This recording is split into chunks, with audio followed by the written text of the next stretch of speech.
Peter Baker, your story was the story that cracked my heart open and brought out the first tears when I read it Saturday night after I put my son to bed. Take me through what you reported about the president's final moments. Well, as John just said, you know, he had his good days and bad days. And on Friday, he had a number of bad days. He had been in bed for several days, hadn't been eating very much. And so his friend Jim Baker, of course, his former Secretary of State, comes by to see him, comes by the house. And he perked up, his eyes open wide, and he recognized his friend. He engaged him. He said, where are we going, Bake? And Baker said to him, we're going to heaven. And Bush said, that's where I want to go. And so it was a moment of clarity, a moment where he seemed to revive himself. He had a breakfast he hadn't eaten in several days. He had 3 soft-boiled eggs, some yogurt, fruit drinks. And people thought, well, he was rallying again. Remember, he had been suffering from this form of Parkinson's for several years, and yet time after time seemed to kind of come back from the brink of passing away to rally and show his strength, his fundamental strength and his desire to keep going. So they thought that was what was going to happen, I think, on Friday. And Secretary Baker made another stop at the house again right before dinner. But then he was on the way back from dinner with his wife and a couple friends when the phone call came, you better come back to the house again. And he comes back to the house and he's found that his friend, President Bush, has suddenly begun to decline pretty quickly. And they couldn't get to all the kids. Neil Bush lives in Houston. He was there. His wife was there.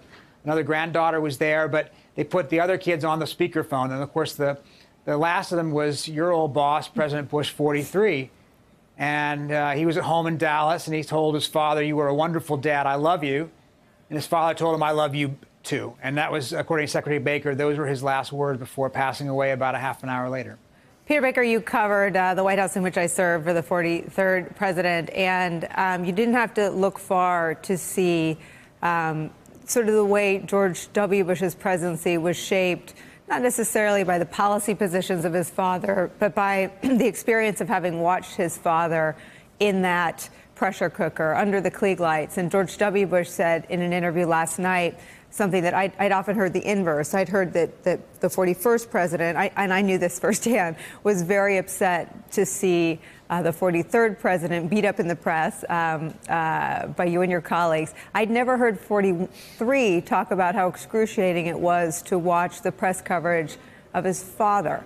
Were you surprised, sort of in hindsight, having covered the 43rd president in real time, to hear any of that? Well, look, you know him better than I do, but I mean, these are real people, you know. It's a real father and a real son. It didn't mean that they didn't have differences. It didn't mean that they didn't approach politics in a different way at times. It didn't mean that they didn't, you know, have some, you know, tension there as they, you know, as a young man grows up and tries to live in the shadow of this great man and prove himself. It took till 40, of course, until George W. Bush quits drinking and kind of gets his act together in his life.